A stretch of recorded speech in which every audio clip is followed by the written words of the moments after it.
Good evening, everyone. This is your math teacher, Sir Jonathan Abing. Today's topic is solving quadratic equations that are not written in standard form.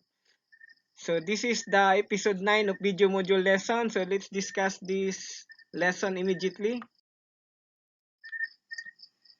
Bago ta magsugod, ansiran sa nato ni. Let's review. Find the solution of the following quadratic equations. So na ako'y tulo gihatag. Number 1, s squared minus 3s minus 10 is equals to 0. Number 2, 2n squared plus 4n minus 16 is equals to 0. And number 3, 2m squared plus 5m plus 2 is equals to 0. Obviously, ang tulo ka equation akong gihatag kay naka-standard form. So, the next slide is ang mga answer aning 1, 2, 3 ka equations. For solution for number 1, gigamitan ako og factoring para makuha ang roots. Dara, mo ni ang equation. S squared minus 3s minus 10 is equals to 0. Gamit ang factoring, nakabuhat ko og quantity s minus 5 multiplied by another quantity s plus 2 is equals to 0. Dili na nako ni explain ha, kay gidiscuss na nako ni sa akong previous episode katong how to solve quadratic equation gamit ang factoring. After na ako nakuha ning duha ka quantity, gi-apply nako ang zero product property. So naatay s minus 5 is equals to 0. Karon ang s minus 5 na ako, imo na ko siya s sub 1 para duha ka roots akong makuha unya. Tapos ang kaning s plus 2 is equals to 0, mo na ni siya s plus 2 is equals to 0. Tapos dire gimo na nako siya s sub 2. So nakoy s sub 1 ug s sub 2. So ang root diri sa pikas is 5, ang root diri is negative 2. So naa na koy duha. Since pareham na sila s, so gimo na og s sub 1, gimo pud nako ning isa og s sub 2. Therefore, the roots of the equation s squared minus 3s minus 10 is equals to 0 are 5 and negative 2. Next, for solution for number 2, gigamitan na pud nako siya og completing the square para makuha ang roots. So mo ning equation for number 2. 2n squared plus 4n minus 16 is equals to 0. So unsa atong una buhaton? I-divide nato both side kung unsa ang iyang a. Unsa man ang iyang a? Mo ni ang a, 2. So gi-divide na kog 2, gi-divide pud na kog 2 after the equal sign. So ang mabili na lang is n squared plus 2n minus 8 is equals to 0. Apply na pud nato next ang unsay tawag ana? Perfect square trinomial. So kaning negative 8, para mawala ni siya, mag-add ta og 8 as well as diri pud sa 0 mag-add pud tag 8. So nanatay 8 sa 8 after the equal sign. Para makuha ang perfect square trinomial, kuhaon na to ang katunga sa 2. Katunga sa 2 is 1. Tapos katong 1, 1 times 1. So mo na ni siya plus 1. Plus 1 pud ta sa pikas. So nanatay n squared plus 2n plus 1. So next ana kay buhaton na to siya square pa binomial, so natay n plus 1 squared. Kaning isa n plus 1 may mo siyang 9. From square pa binomial, i-square root na to siya para mawala ning square. I-square root pud nato ang positive 9. So ang final answer nato is n plus 1 is equals to positive negative 3. Now, since positive and negative na siya, ato siyang i-separate. So naa na ta karon negative 1 plus 3 ug negative 1 minus 3. Gi-separate na ko ang plus ug ang minus. So negative 1 plus 3, 2 siya. Tapos ang 1 minus 3, negative 1 minus 3, negative 4. So mo na siya ang duha ka roots niya. Since n man na sa pareho, ang isa gimo na kog n sub 1, ang isa gimo na kog n sub 2. So natay duha ka roots. What are the two roots? 2 and negative 4. Therefore, the roots of the equations are 2 and negative 4. Kani nga equation na 2n squared plus 4n minus 16 is equals to 0. For solution for number 3, ako na pong gamiton diri is the quadratic formula. Para makuha ang roots. So this is the solution for number 3. 2m squared plus 5m plus 2 is equals to 0. First, kuhaan sa nato ang value sa a, b, and c. The value of a is 2. The value of b is 5. The value of c is 2. Dara siya. Tapos, gamit ang quadratic formula, isubstitute na to ang mga a, b, and c into numerical coefficient. So, muna ni siya mabilin. So, after ana, muna ni siya, negative 5 plus minus square root of 25 minus 16 over 4. Then, 25 minus 16 inside the radical sign is 9. So, mabilin, negative 5 plus minus square root of 9 over 4. Separate nato ning plus ug minus. So, natay negative 5 plus 3 is over 4 ug nabutay negative 5 minus 3 over 4. Then, i-compute nato. Ang resulta is negative 2 over 4. Tapos, pwede man nato ni siya i-lowest term, natay negative 1 half.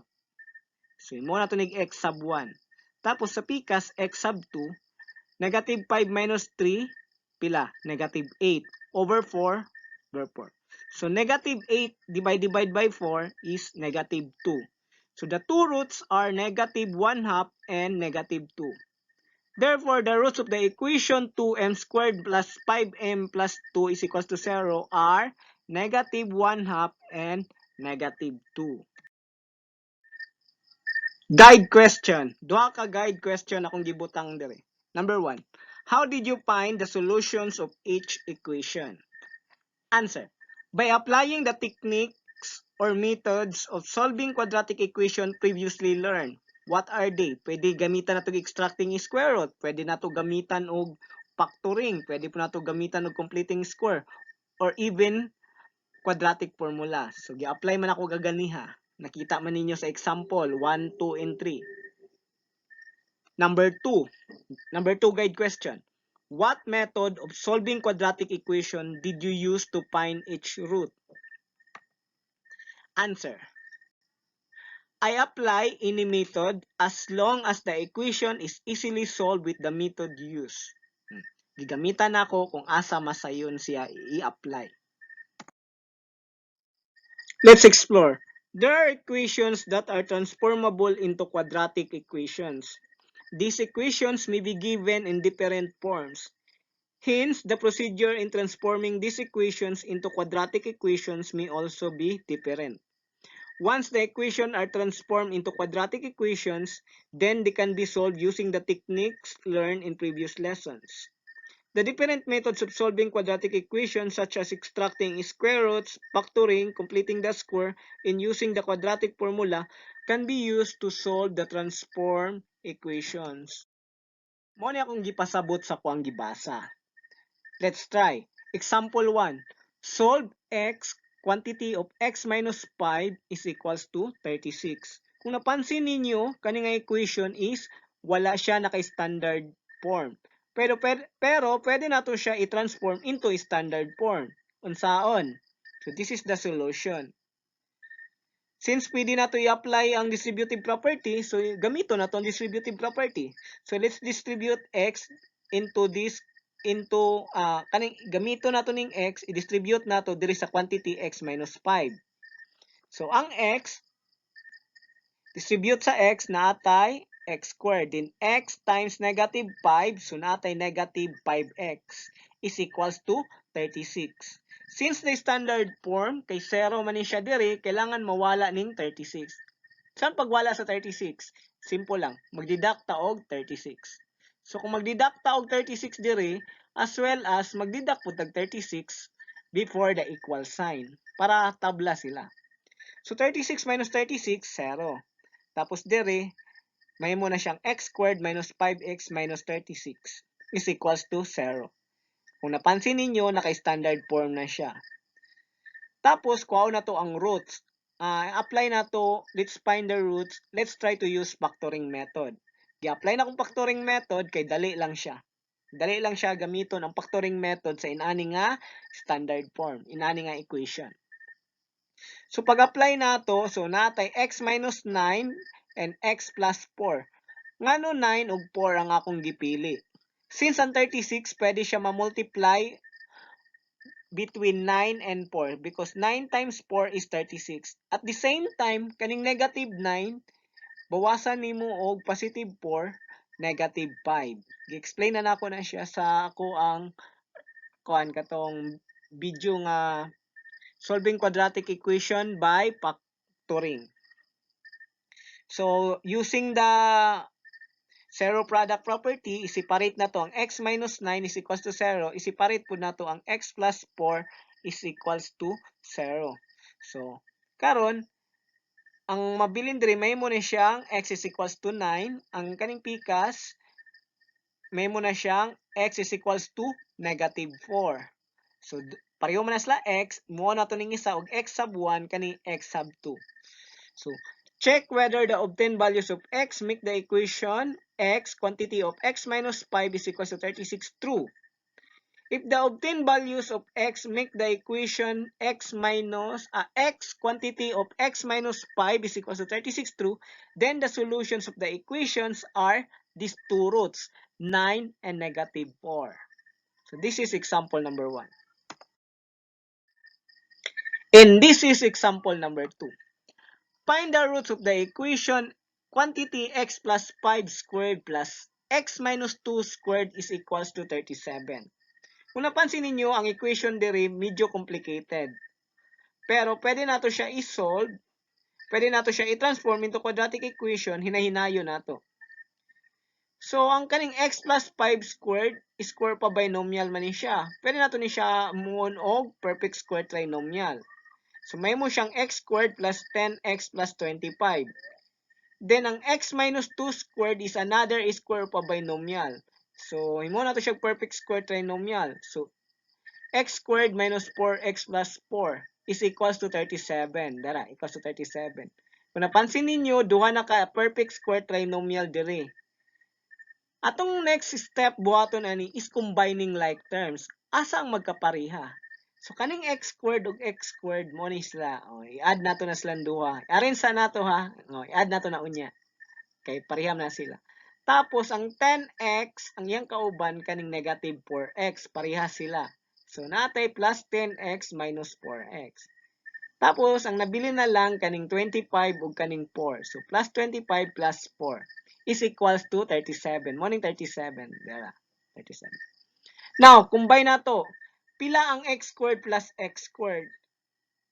Supposedly, wala na yung mga number na to makita dira. Pero nadyo na sila 1 dira. Napo na siya 1 dira. So, 1 plus 1, so na tayo 2x squared. I-combine na to ang duha.